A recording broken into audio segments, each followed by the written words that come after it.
नमस्कार मित्रांनो, welcome to S class education. मी सुहानी आणि आज आपण पाहतोय इयत्ता 10वी इतिहासामधील चौथा पाठ, तो म्हणजे भारतीय कलांचा इतिहास.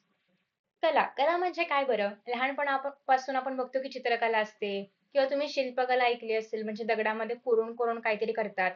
जर तुम्ही अजिंठा वेरूळ वगैरे यांसारख्या लेण्यांमध्ये वगैरे गेला असाल तर त्या ठिकाणी तुम्ही पाहिलं असेल की हे सगळं शिल्पकला आहे किंवा जे आपण गुहा वगैरे आहेत त्या ठिकाणी काही चित्र काढलेली आहेत. तर बेसिकली हे कला आहे किंवा नृत्य कला आहे, गायन कला आहे. तर या सगळ्या सगळ्या कला आहेत. मग या कलांचा पण इतिहास असेल का? म्हणजे तुम्ही जेव्हा इतिहासाचा अभ्यास आतापर्यंत केला असेल, तेव्हा तुम्ही प्रत्येक वेळी काहीतरी युद्ध बघताय किंवा एक राजा आहे, त्याचं काहीतरी झालं, त्याच्यानंतर पुढचं राज्य कसं होतं, साम्राज्य कसा विस्तार झाला, हे सगळं आपण बघितलं. मग त्यामध्ये मधूनच कला काय आहे? तर बेसिकली ज्याही कला आता आपण बघतो ना, त्या प्रत्येक कलेचा काहीतरी इतिहास आहे. मग तो का जाणून घ्यायचा आहे? कारण जोपर्यंत आपण कलांचा इतिहास नाही जाणून घेणार, तोपर्यंत आपण त्याच्यामध्ये पुढे काही नाही नवीन करू शकत. कारण आपल्याला माहिती पाहिजे ना, की याच्यामध्ये काय काय होऊन गेलंय.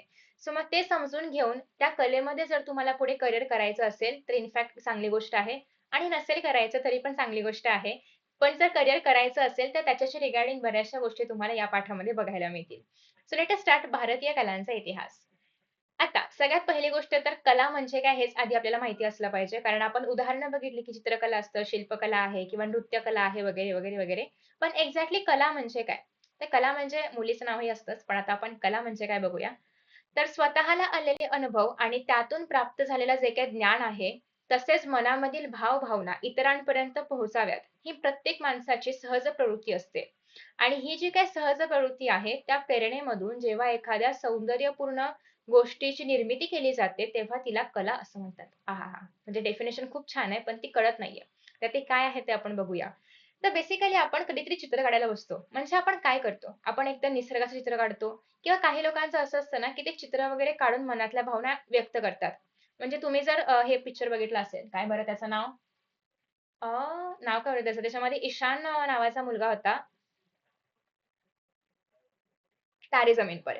तर तारे जमीन पर मध्ये आपण बघितलं होतं, की तो काय करायचा, त्याच्या मनामध्ये ज्या पण फीलिंग्स आहेत, तर ते ड्रॉ करायचा वगैरे किंवा लहान मुलं मोस्टली फॅमिली ड्रॉइंग असं ड्रॉ वगैरे करतात आणि मग त्याच्या फीलिंग्स वगैरे असतात त्याच्यामध्ये.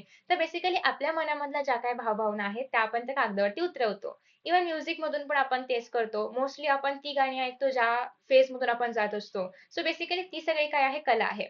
तर आपल्या मनामधल्या भावभावना आपण या सगळ्या पद्धतीने व्यक्त करत असतो, एक्सप्रेस करत असतो. तर मग त्या इतरांपर्यंत पोहोचाव्यात असं आपल्याला वाटतं आणि म्हणून आपण ते ड्रॉइंग्स वगैरे काढून ठेवतो. तर मग त्यासाठी जी निर्मिती आपण करतोय, ती पण एक प्रकारची कलाच आहे आणि त्यालाच आपण खऱ्या अर्थाने कला असं म्हणतोय. So basically yes. तर कल्पकता, संवेदनशीलता, भावनाशीलता आणि कौशल्य हे सगळे घटक त्या कला निर्मितीमध्ये असतात. म्हणजे जेव्हा आपण अ, एखादी काहीतरी कला दाखवतो, तेव्हा एकतर ती नवीन असते किंवा ती आपली-आपली असते. त्यातून आपल्या भावना व्यक्त झालेल्या असतात. सो त्याच्यामध्ये संवेदनशीलता आहे, कलात्मकता आहे, नाविन्य काहीतरी आहे. तर हे सगळं तुम्हाला एखाद्या कलेमधून बघायला मिळतं. सो आता याच सगळ्या कलांचा इतिहास आपल्याला बघायचा आहे. तर त्याच्यामध्ये सगळ्यात पहिल्यांदा येतं ते म्हणजे दृक्कला. आता दृक म्हणजे काय? बघणं आणि कला म्हणजे काय? अशी काहीतरी कला जी आपण बघू शकतो. आणि त्यानंतर आहे ते म्हणजे ललित कला. दोघांचं काय मीनिंग आहे लेट अस सी. दृक्कला आणि ललित कला अशी कला प्रकारांची विभागणी आपण करतो. ललित कलांना आपण अंगिक कला असं पण म्हणतो आणि दृक कलांचा उगम हा प्रागैतिहासिक काळातच झालेला आहे. याचे बरेचसे उदाहरणं तुम्हाला बघायला मिळतील किंवा ही जी आपली गुहाचित्र वगैरे आहेत अश्मयुगामधली, त्या ठिकाणी तुम्ही बघितलं असेल की भिंतींवरती वगैरे अशा पद्धतीने काहीतरी हत्ती काढून ठेवलेला असतो. म्हणजे कुठली पण चित्र जे पण प्राणी त्यांना तेव्हा बघायला मिळाले असतील, ते सगळे त्यांनी काढून ठेवलेले असतात आणि त्याच्या अकॉर्डिंगलीच आपल्याला कळते की त्या काळामध्ये हे अशा-अशा प्रकारचे प्राणी होते. सो बेसिकली ती जी काही चित्र आहेत किंवा ती पण एक प्रकारची कला जी आहे, तर ती आपल्याला तिचा अंदाज आपल्याला तिथून येतो. सो तुम्ही जर कधी ऐकलं असेल, की काही लोकं व्हिज्युअल आर्ट्समध्ये वगैरे ग्रॅज्युएशन करतात किंवा काही लोकं फाईन आर्ट्समध्ये ग्रॅज्युएशन करतात.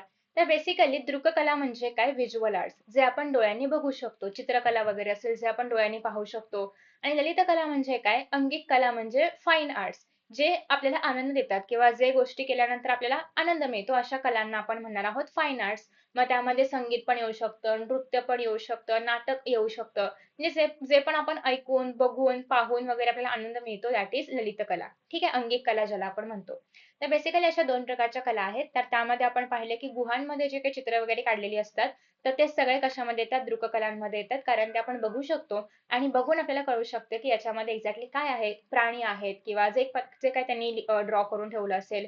प्रागैतिहासिक म्हणजे असा काळ की जेव्हा इतिहास लिहून वगैरे नाही ठेवला जात होता किंवा लिखित कलाच म्हणजे लिहायची कलाच अवगत नव्हती. तेव्हा फक्त चित्र वगैरे काढून ठेवणं माहिती होतं. तर त्याला आपण प्रागैतिहासिक काळ असं पण म्हणू शकतो. ठीक आहे. आता लोककला आणि अभिजात कला. कलेच्या लोककला आणि अभिजात कला असे पण 2 प्रकार परंपरा मानले जातात. तुम्ही बघितलं असेल की काही कला लोककला असतात. लोककला म्हणजे काय? फोल्क आर्ट ज्याला आपण इंग्लिशमध्ये म्हणू शकतो. तर बेसिकली त्याच्यामध्ये असं आहे की एखादी कथा सांगायची आहे, कुठला पण एखादा डान्स आहे किंवा फॉर एक्झाम्पल आदिवासी लोकांचं खूप सारे कला असतात, नृत्य असतं त्यांचं. तर ते लोकांनी त्यांच्यासाठी त्यांच्या आनंदासाठी ज्या काही कला आहेत सादर करण्याच्या पद्धतीला त्याला आपण म्हणतो लोककला. पण अशी एखादी कला जिचं प्रॉपर शास्त्रीय काय म्हणूया आपण शिक्षण वगैरे घेतलं जातं. फॉर एक्झाम्पल शास्त्रीय संगीत आहे किंवा भरतनाट्यम आहे. ज्याचं एक प्रॉपर शिक्षण घेतलं जातं, प्रशिक्षण घेतलं जातं. त्याला आपण म्हणतो अभिजात कला. सो लोककला आणि अभिजात कला अशा 2 परंपरा मानल्या जातात. लोककला जी आहे तर ती अश्मयुगीन काळापासून अखंडित चालत आलेली परंपरा आहे. तिचा आविष्कार हा लोकांच्या रोजच्या जगण्याचा भाग असतो आणि त्यामुळे परंपरेमधील अभिव्यक्ती अधिक उत्स्फूर्त असते. त्याच्यामध्ये असं काही नाही की तुम्ही हे असंच केलं पाहिजे किंवा तुम्ही ही मुद्रा अशीच केली पाहिजे किंवा तुम्ही असंच नाचलं पाहिजे असं काही नाहीये. ते लोककला आहे त्याच्यामध्ये लोकं त्यांना हवं त्या पद्धतीने व्यक्त होऊ शकतात. उत्स्फूर्त आहे म्हणजे त्यांना हवं तसं ते त्याच्यामध्ये मांडू शकतात त्यांच्या भावना. सो ते लोककला झालं. पण जेव्हा आपल्याला एखाद्या कलेचं शिक्षण घेऊन ते त्या पद्धतीने की ही मुद्रा अशीच झाली पाहिजे किंवा ते तसंच झालं पाहिजे, हा ताल असाच असला पाहिजे. सो हे जेव्हा एक प्रॉपर प्रशिक्षण घेतलं जातं, तेव्हा ते कशामध्ये येतं? ते येतं अभिजात कलामध्ये. ठीक आहे. तर अभिजात कला ही प्रमाणित नियमांच्या चौकटीमध्ये बांधलेली असते. ती आत्मसात करण्यासाठी दीर्घकालीन प्रशिक्षणाची वगैरे गरज असते. सो फॉर एक्झाम्पल आपण गाणं गुणगुणतो, ते आपण असंच गुणगुणतो. विदाऊट प्रशिक्षण वगैरे आपण गाणं गाऊ शकतो. म्हणजे गाऊ नाही शकत, पण गुणगुणू शकतो. ते झालं लोककलेमध्ये. पण जेव्हा आपल्याला असं असतं, की हे हे गाणं किंवा हा राग हा आहे, तो राग तो आहे किंवा हा असा सूर लागला पाहिजे, रोज रियाज केला पाहिजे. हे सगळं जेव्हा आपण करतो किंवा जेव्हा आपण प्रॉपर शास्त्रीय संगीतचा अभ्यास करतो, तर ती झाली मग अभिजात कला. ठीक आहे. सो आय होप की तुम्हाला डिफरन्स कळलेला आहे. नेक्स्ट आहे कलाशैली. कला निर्मितीची प्रत्येक कलाकाराची एक स्वतंत्र अशी पद्धत असते आणि तिला आपण शैली म्हणतो. फॉर एक्झाम्पल तुमची बोलण्याची पद्धत वेगळी आहे, ती तुमची शैली आहे. माझी बोलण्याची पद्धत वेगळी आहे, ही माझी शैली आहे. सो प्रत्येक कलाकाराची पण व्यक्त होण्याची, कला सादर करण्याची एक शैली असते. ती त्या व्यक्तीची शैली आहे. फॉर एक्झाम्पल तुम्ही कुठल्याही 2 ॲक्टर्सची नावं घेऊ शकता. ते 2 ॲक्टर्स सेम नाही काम करत. आपण 2 वेगळे ॲक्टर्स कशाला? आपण अमिताभ बच्चन घेऊयात आणि अभिषेक बच्चन घेऊयात. दोघांचं ॲक्टिंग करण्याची सगळी पद्धत सेम आहे का? तर नाही. प्रत्येकाची पद्धत वेगळी आहे. सो ती त्या व्यक्तीची शैली झाली. तर त्याला आपण म्हणतो कलाशैली. सो एखादी पद्धत जेव्हा परंपरेचे स्वरूप धारण करते आणि ती एक विशिष्ट कलाशैली म्हणून ओळखली जाऊ शकते. म्हणजे काय त्याचं एक प्रॉपर ठरलंय, की हा व्यक्ती असंच करणार किंवा ही कला अशी-अशीच सादर केली पाहिजे. सो ती जेव्हा एक चौकट आहे किंवा त्याला जेव्हा एक परंपरेचं रूप येतं, तेव्हा त्याला आपण म्हणतो कलाशैली.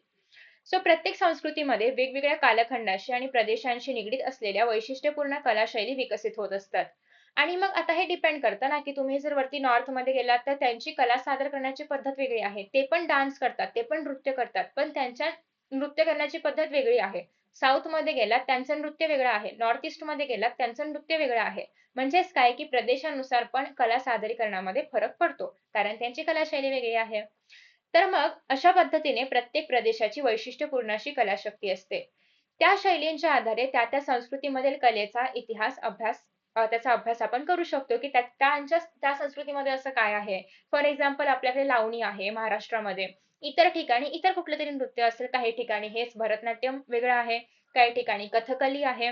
काही ठिकाणी छऊ नृत्य आहे. काही ठिकाणी भांगडा आहे. तर बेसिकली त्या प्रदेशानुसार त्यांचं नृत्य बदलतं. त्याचा एक वेगळा इतिहास आहे. आता या ठिकाणी ना तुम्हाला मराठी चित्रशैली बघायला मिळते, ज्याच्यावरती टिपा लिहा असा प्रश्न पण आहे आपल्याकडे स्वाध्यायामध्ये. तर कलाशैलीचे उदाहरण म्हणून मराठा चित्रशैलीचा विचार करता येऊ शकतो.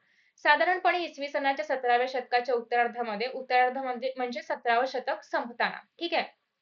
मराठी चित्रशैली जी आहे तर ती विकसित व्हायला सुरुवात झाली. कारण आपण बघतो की मोस्टली 1800चा जो काही काळ होता किंवा 1700 संपत आणि 1800 चालू होणं याच्यामध्ये छान काळ होता मराठ्यांसाठी. कारण एकतर पहिली गोष्ट म्हणजे मुघल साम्राज्य मोडकळीस आलं होतं आणि त्यामुळे संपूर्ण म्हणजे मॅक्सिमम भारतामध्ये मराठ्यांचं राज्य होतं.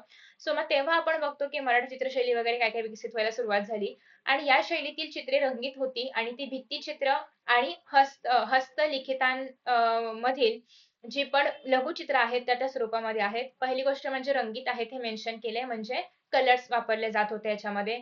भित्तिचित्र म्हणजे भिंतीवरती वगैरे ही चित्र काढली जायची. त्याचं एक्झाम्पल तुम्ही इथे बघू शकता. तर वाई, मेणवली, सातारा यांसारख्या ठिकाणी जुन्या वाड्यांमधून वगैरे तुम्हाला अशा प्रकारे चित्र बघायला मिळतील. आणि त्याच्यानंतर असं आहे की मराठा चित्रशैलीवरील राजपूत चित्रशैलीचा आणि युरोपियन चित्रशैलीचा पण प्रभाव बघायला मिळतो.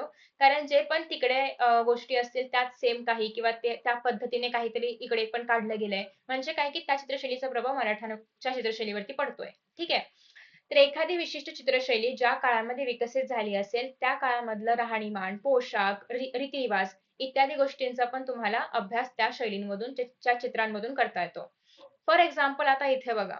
इथे तुम्हाला बघायला मिळते की राजाची वेशभूषा कशी होती. तेव्हा एक दरबार कसा असायचा किंवा त्याची रचना कशी आहे. तर या ठिकाणी जे काही लावलेलं आहे कपडा, पडदा जे पण असेल ते, त्याच्यावरची रचना बघता येते तुम्हाला. त्यानंतर बघता येते की शिपायांचे कपडे कसे असायचे, सरदारांचे कपडे कसे असायचे, म्हणजे पोशाख कळतो तुम्हाला.